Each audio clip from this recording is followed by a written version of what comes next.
皆さんこんにちは。おへそジャーナルを運営してますあるある不動産の浅田です。今回は東園木町八反田郷にある戸建て賃貸物件をご紹介いたします。国道34号線沿いにあるセブンイレブン八反田郷店付近にある交差点を東に入り込み、高速道路の高架下をくぐってすぐのところに今回ご紹介する物件があります。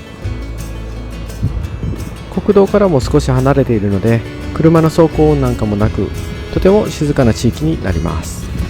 今見えているように高速道路の奥には遠くではあるのですが大村湾を望むこともできます。少し高台の位置になるので開放感もあって清々しいです。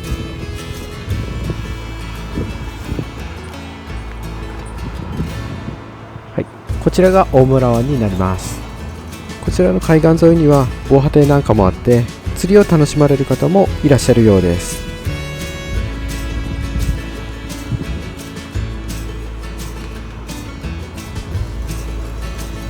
はい、こちらが今回ご紹介する戸建て賃貸物件になります。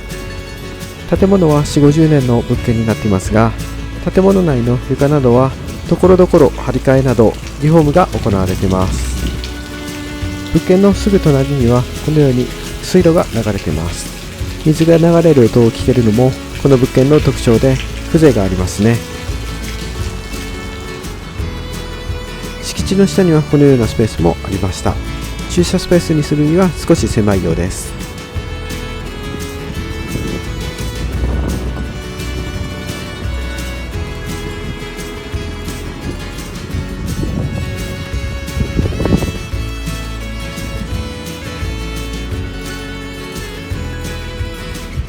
敷地の外にはなるのですが、このように大きなイチョウの木が植えられています。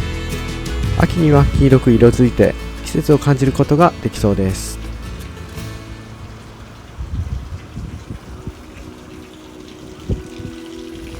それではまず敷地から物件を見ていきましょう。ドローンからの様子をご覧ください。敷地は坂道の途中にあって、水路を挟んで駐車スペースと母屋が建っている敷地のスペースがあります。こちらの物件は賃貸物件ということですが、外壁を好きな色に塗り替えたり、室内をリフォームやリノベーションなどをして自分好みの空間へ変更いただくこともできます。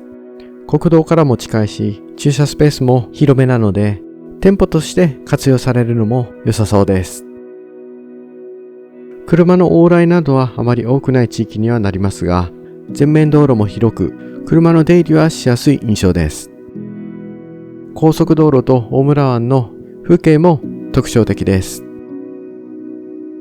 付近には畑などもありますので、住宅としての活用法だけではなく、その他にも何か面白い使い方がありそうな物件です。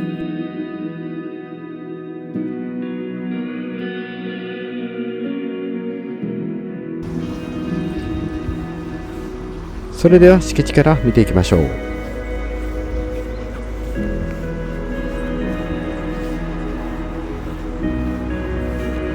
駐車スペースの出入り口は比較的広めなので出入りも問題なさそうです。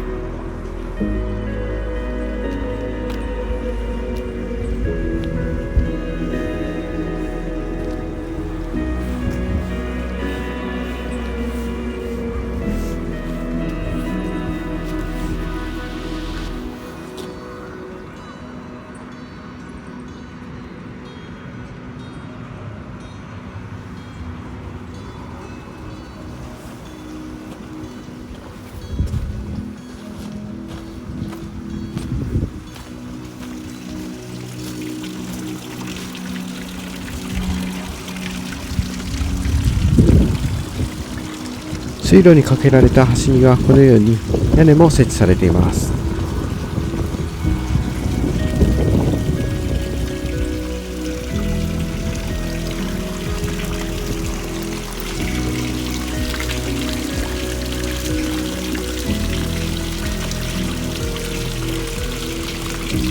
こちらには水路を利用して池も設置されていました。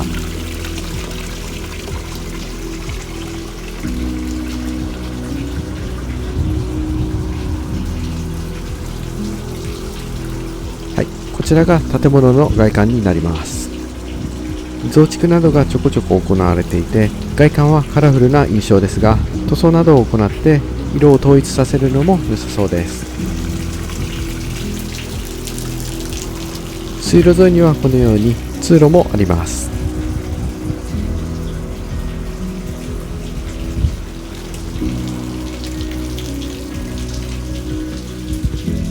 あまり通行される方は多くはないようです。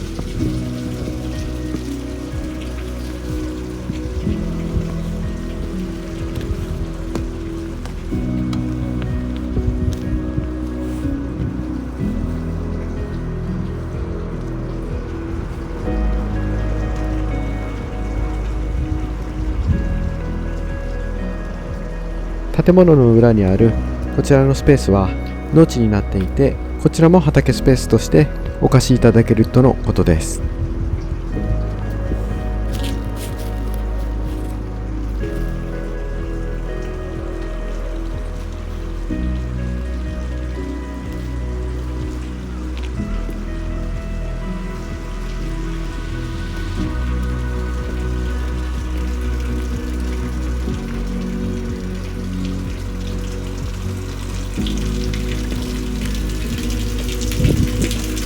その他にもお貸しいただける農地がありますので、まずはそちらを見ていきましょう。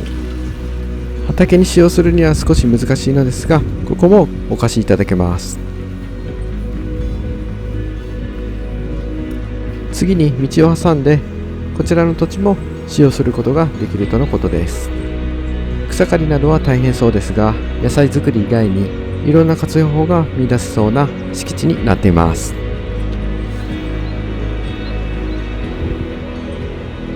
こちらも傾斜になっているので難易度は高そうですが、例えばソファーなどを設置して大村湾を眺めながらゆっくりくつろぐのも面白いのではないでしょうか。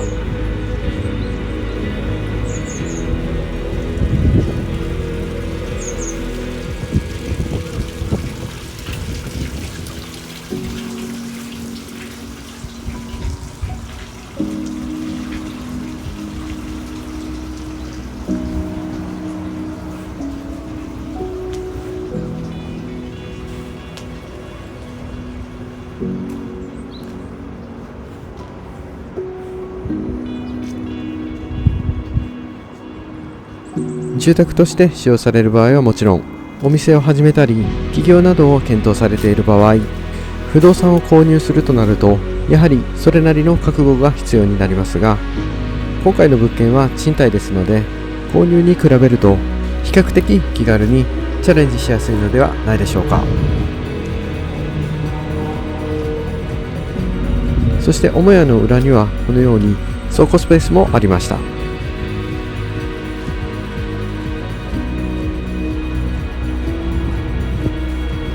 こちらの倉庫スペースは老朽化もかなりあって、雨漏りなども見受けられました。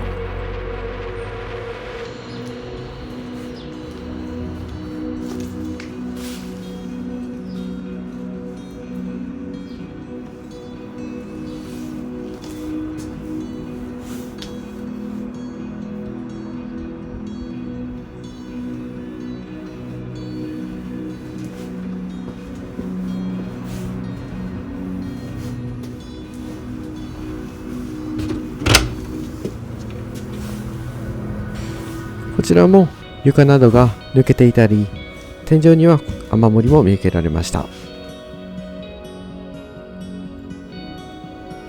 基本的には現状での貸し出しになりますので、物置に使ったり修理をして何か活用したりと自由にご使用いただけます。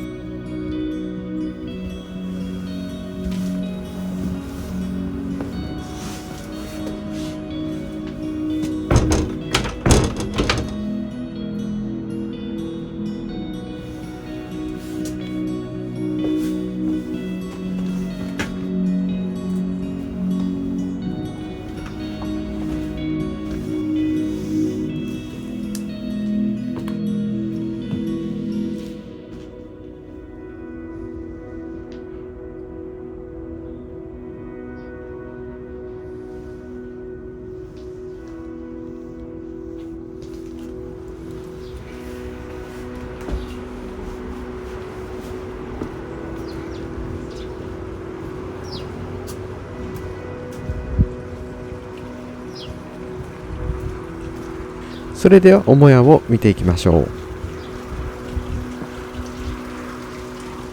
こちらが玄関スペースになります。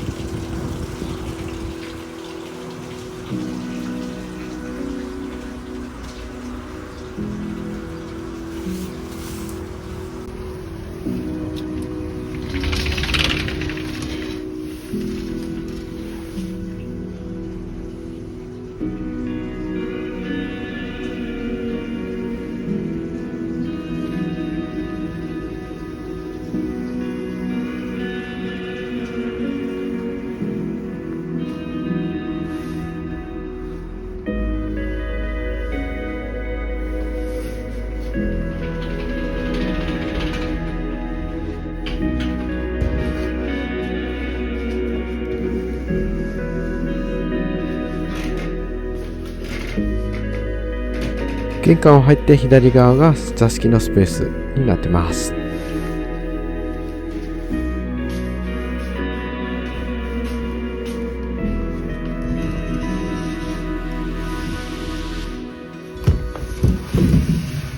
こちらはそれぞれ6畳の和室スペースが2間続いてます。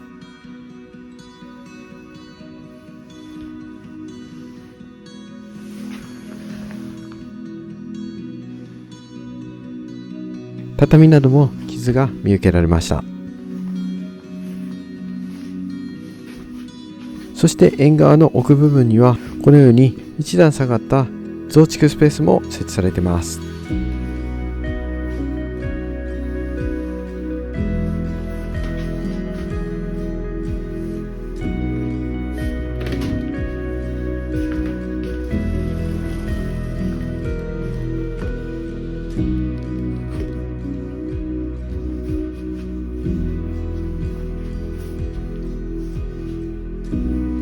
南側になるので日当たりもとてもいいです。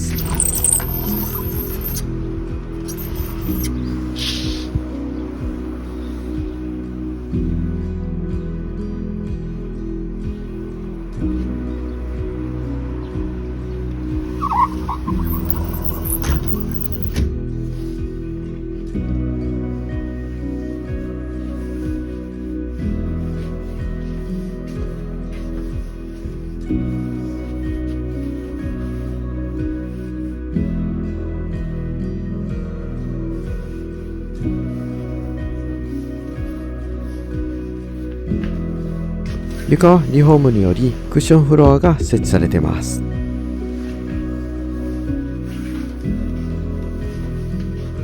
分電盤の様子です。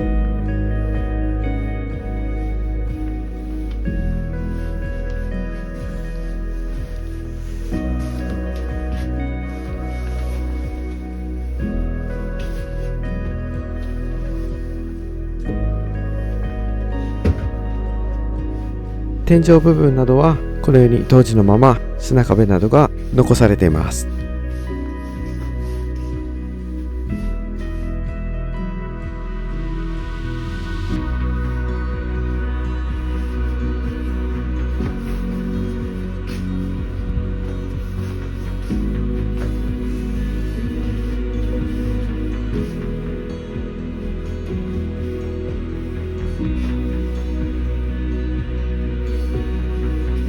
玄関入って右側部分には2階続く階段と水回りスペースがあります。こちらは台所スペースになっています。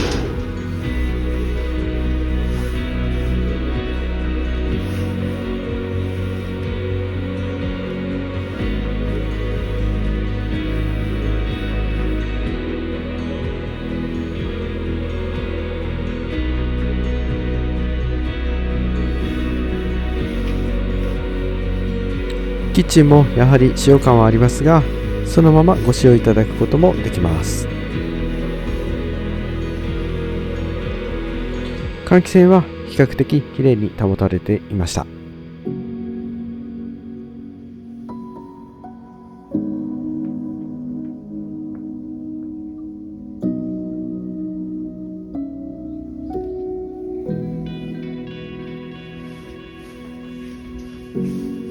食器棚でしょうか。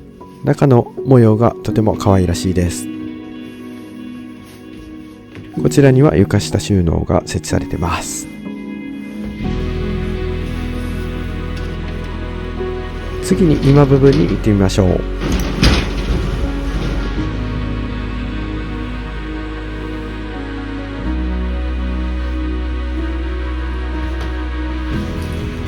床もリフォームによってきれいに張り替えられています。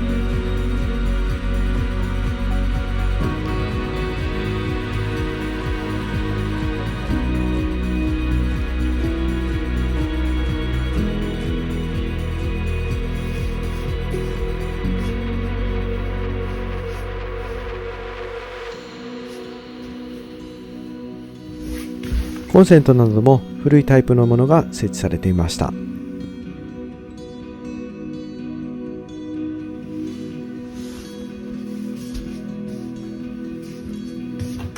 窓からは先ほど見た裏側のノチがあります。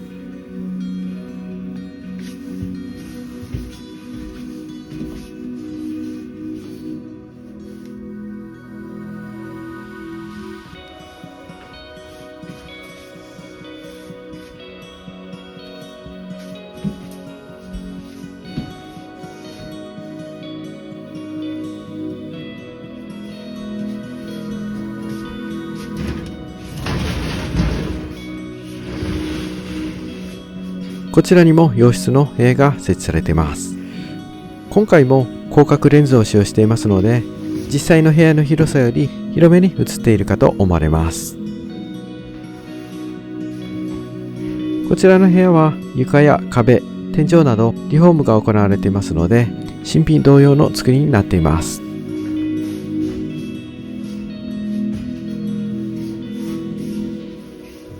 こちらはレトロな窓になってますが、明かり取りの窓で現状は開かない状況になっています。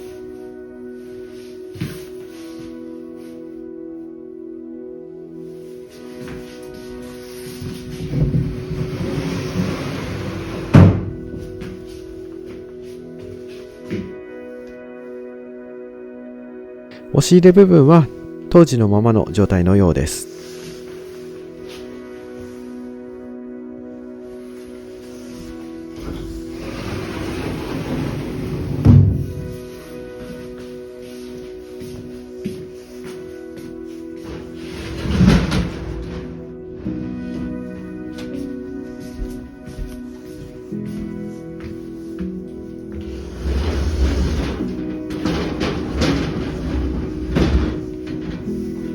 それでは次の部屋に行ってみましょう。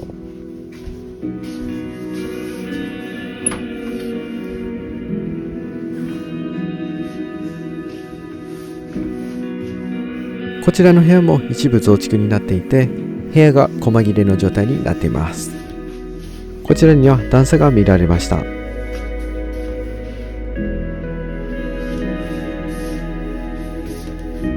こちらは物置スペースとしても良いのではないでしょうか。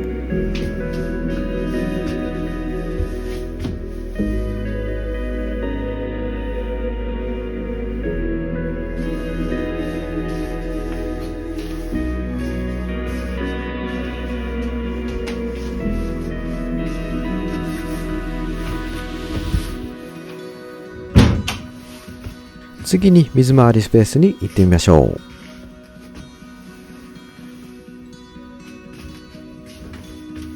右がトイレスペースになっていて、こちらは手洗いスペースではありますが、ちょっと独立した室内になっています。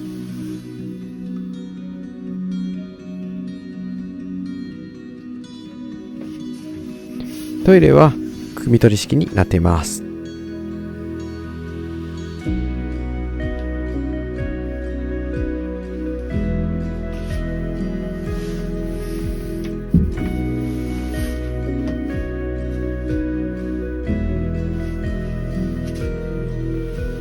そしてこちらはお風呂スペースになっています。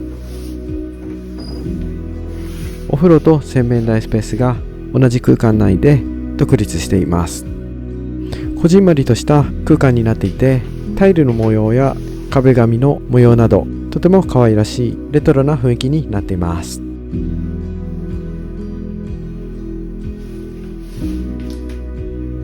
浴槽は新品のものに取り替えられているようです。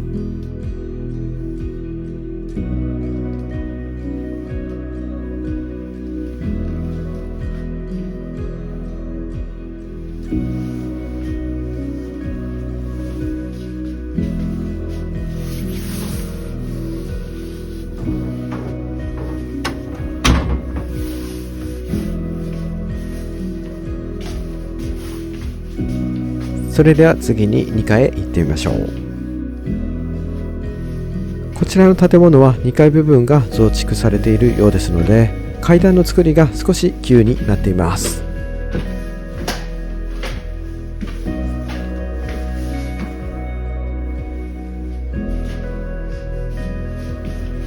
階段を上がってすぐのこちらの部屋が1つ目の2階の部屋になります。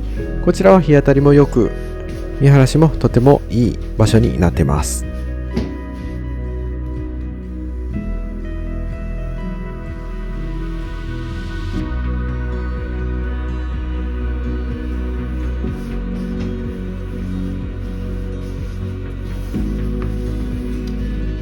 今日は晴れていて、青空もとても綺麗ですね。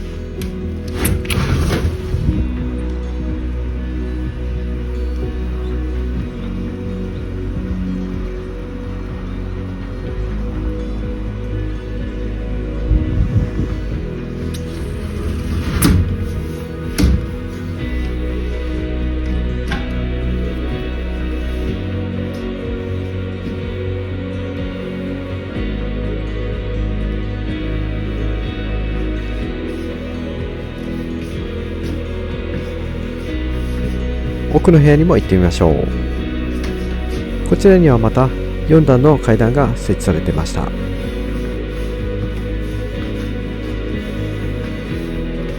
そして2つ目の部屋は4畳半のスペースになります。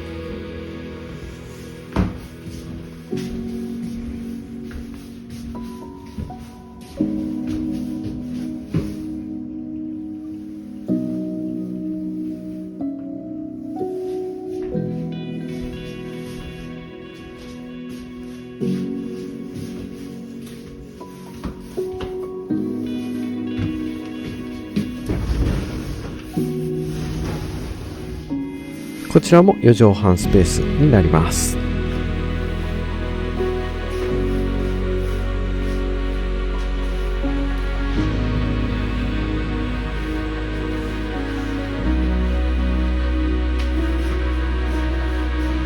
こちらは6畳の和室スペースになっています。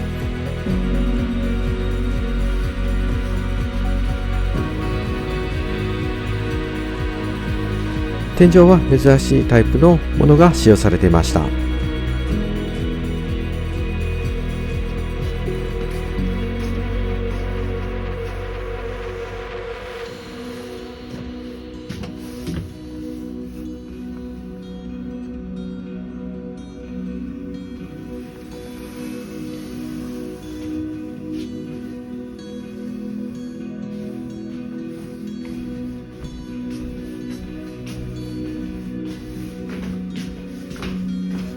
はい、それでは今回の物件はいかがだったでしょうか。